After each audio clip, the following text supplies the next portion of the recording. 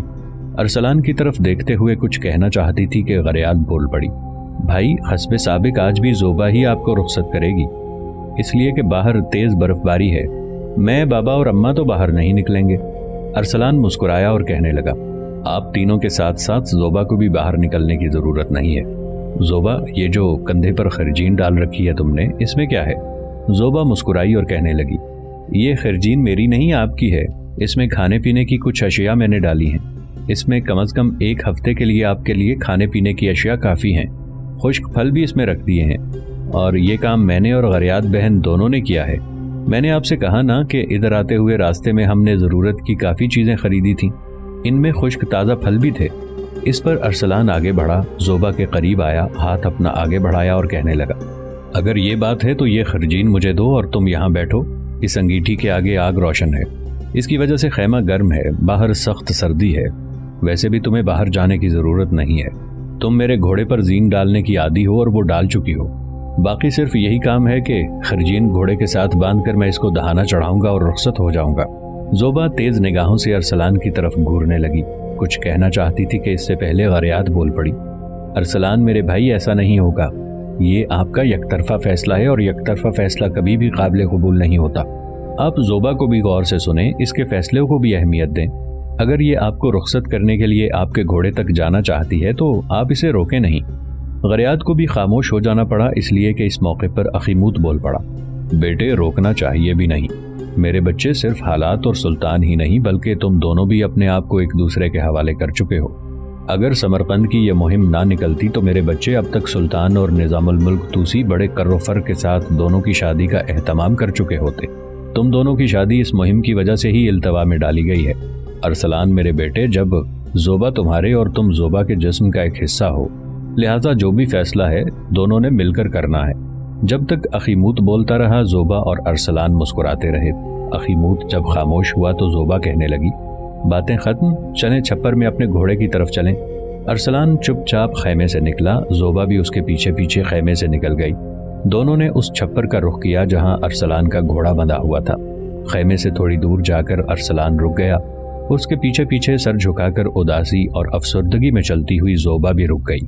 ارسلان نے اس کے کندھے پر لٹکتی ہوئی خرجین ہاتھ بڑھا کر لے لی اور محبت بھرے انداز میں اسے مخاطب کر کے کہنے لگا، زوبا تم ایسا کرو، واپس خیمے میں جا کر آرام کرو، یوں جانو تم نے مجھے رخصت کر دیا، دیکھو برف باری میں سمجھتا ہوں پہلے سے بھی تیز ہو گئی ہے، چاروں طرف برف کی چادر بچھی ہوئی ہے، سردی بڑھ گئی ہے، اور پھر تم چھپر میں جا کر جب گھوڑے کی باگ پکڑ کر رخصت ہوں گا رونے والی شکل بناؤ گی، خوفزدہ کرنے والے جملے کہو گی۔ زوبا جو کسی قدر افسردہ اور اداس تھی سنبھل گئی تھی، مسکراتے ہوئے اس نے اپنا ہاتھ ارسلان کے منہ پر رکھ دیا، کہنے لگی، نہیں میں کچھ نہیں کہوں گی، روؤں گی بھی نہیں، رخصت ہوتے وقت کوئی ایسا جملہ بھی نہیں کہوں گی جس سے آپ کی دل شکنی ہو، مگر میں آپ کے گھوڑے تک ضرور آپ کے ساتھ جاؤں گی۔